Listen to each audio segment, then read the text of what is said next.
Olá, sejam bem-vindos a mais uma leitura do Evangelho no Lar. Eu sou Camila Sanches, a sua corretora de lares.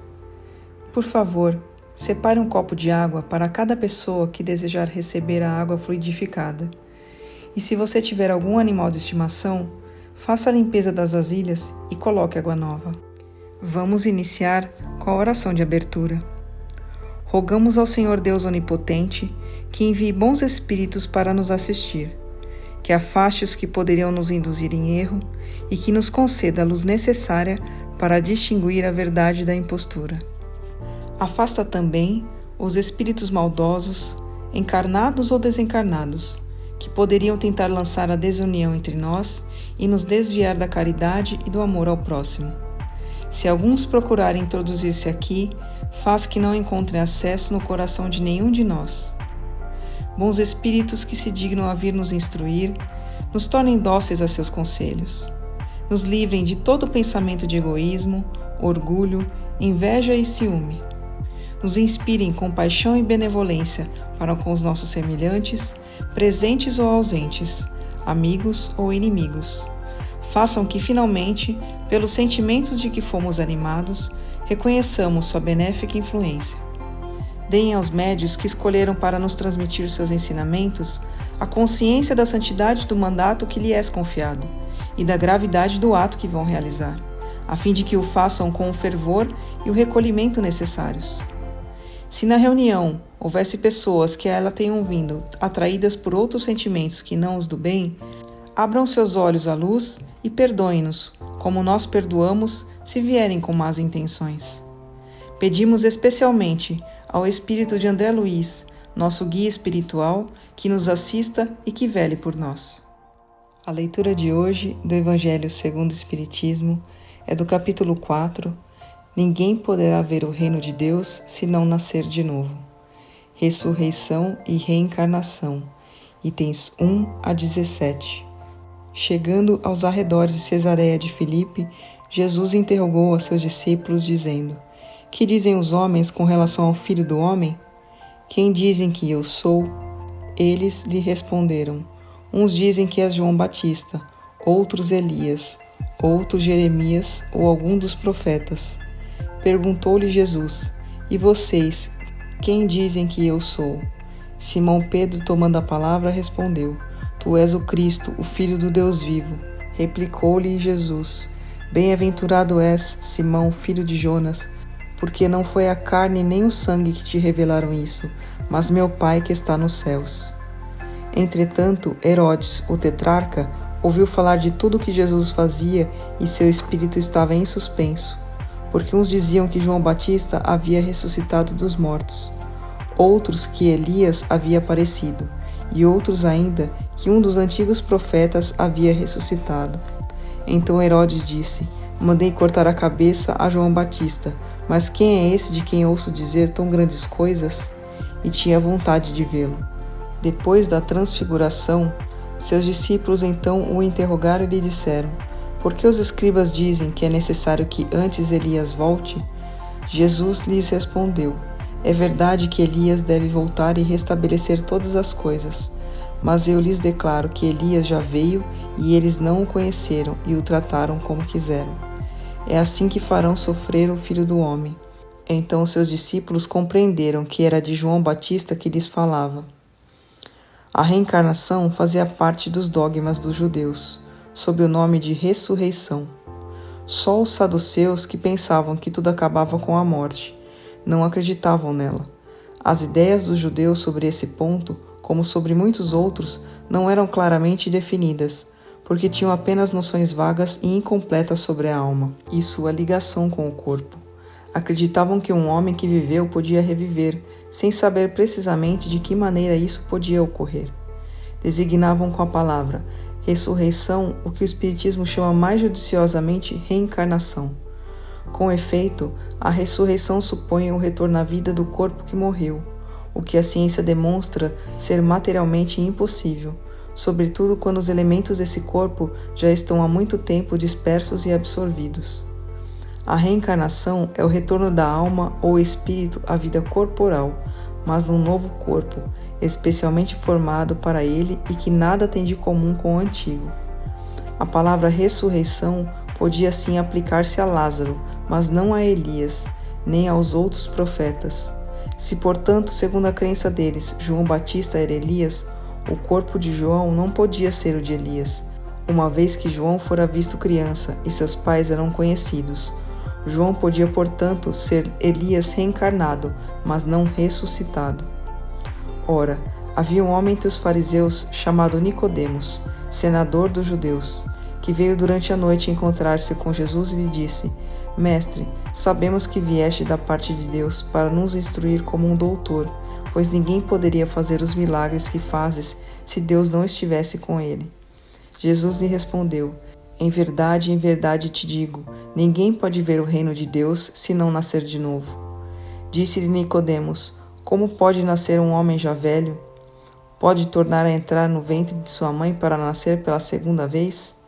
Jesus lhe respondeu: em verdade te digo, se um homem não renasce da água e do Espírito, não pode entrar no reino de Deus. O que nasceu da carne é carne, e o que nasceu do Espírito é Espírito. Não te admires de que eu tenha dito que é necessário que nasças de novo. O Espírito sopra onde quer e ouves sua voz, mas não sabes de onde vem, nem para onde vai. O mesmo ocorre com todo homem que nasceu do Espírito. Nicodemos retrucou: como pode ocorrer isso? Jesus lhe disse: pois ora, és mestre em Israel e ignoras essas coisas? Em verdade te digo, que não dizemos senão o que sabemos, e que não damos testemunho senão do que vimos. E, no entanto, não aceitas nosso testemunho. Mas se não crês em mim, quando te falo das coisas da terra, como me crerás quando te falar das coisas do céu? A ideia de que João Batista era Elias e de que os profetas podiam reviver na terra se encontra em muitas passagens dos evangelhos, notadamente naquelas transcritas acima. Se essa crença tivesse sido um erro, Jesus não teria deixado de combatê-la, como combateu tantas outras.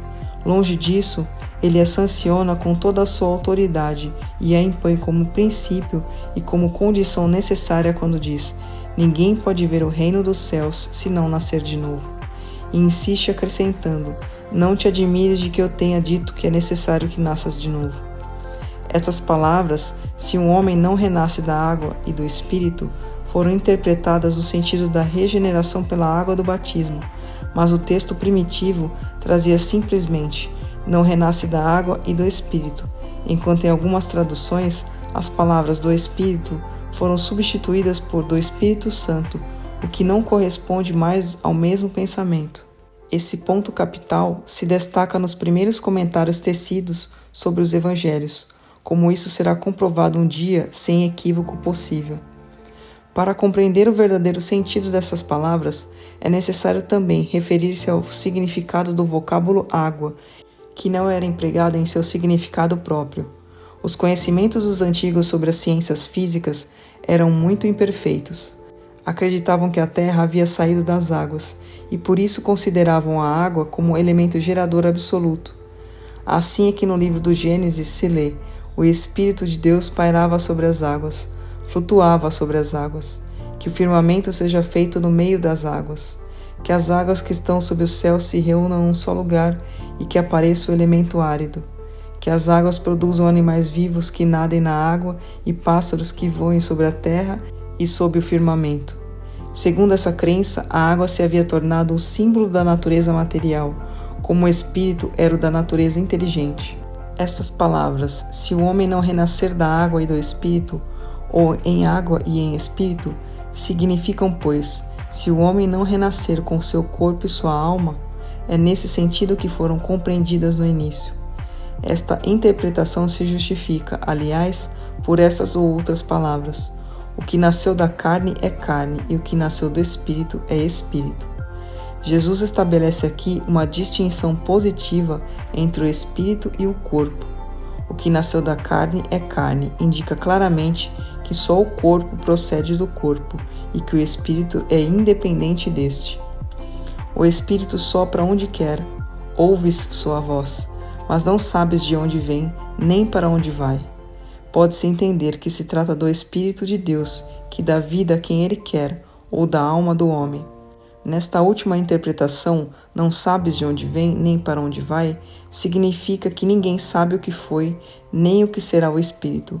Se o espírito ou alma fosse criado no mesmo instante que o corpo, se saberia de onde vem, pois se conheceria seu começo.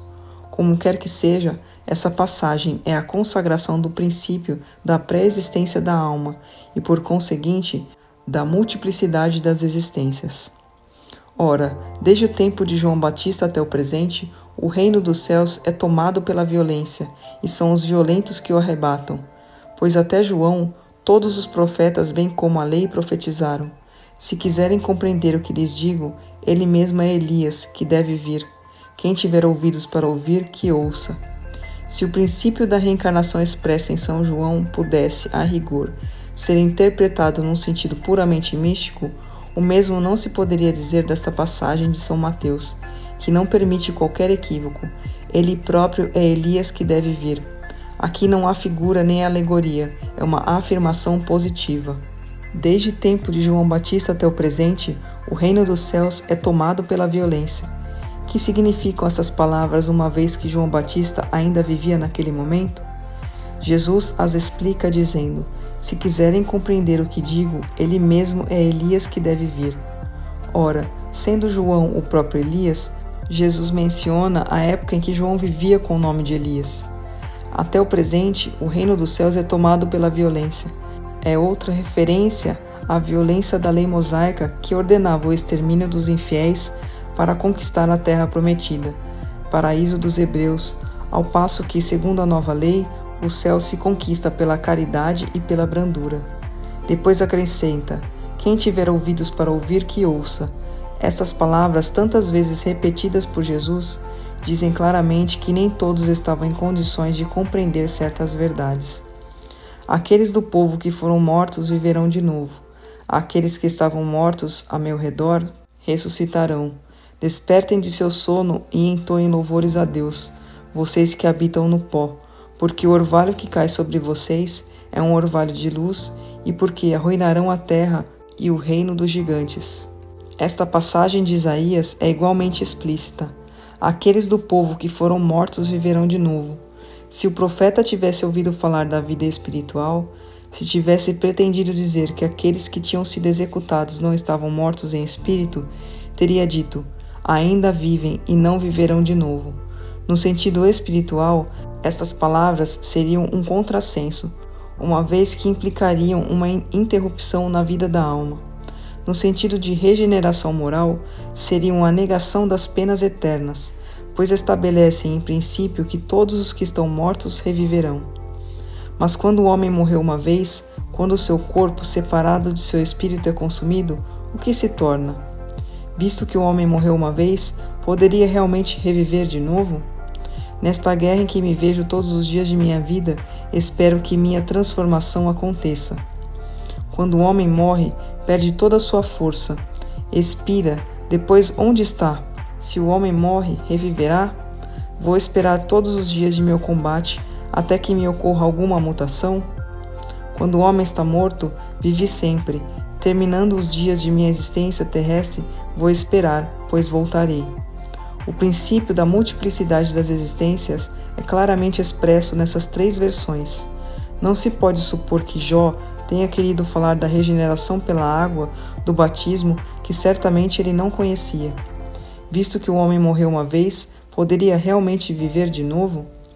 A ideia de morrer uma vez e de reviver implica a de morrer e reviver muitas vezes. A versão da igreja grega é ainda mais explícita, se é que isso é possível. Terminando os dias de minha existência terrena, vou esperar, pois a ela voltarei. Isto é, voltarei à existência terrestre. Isso é tão claro como se alguém dissesse: saio de minha casa, mas vou voltar a ela. Nesta guerra em que me vejo todos os dias de minha vida, espero que minha mutação ocorra.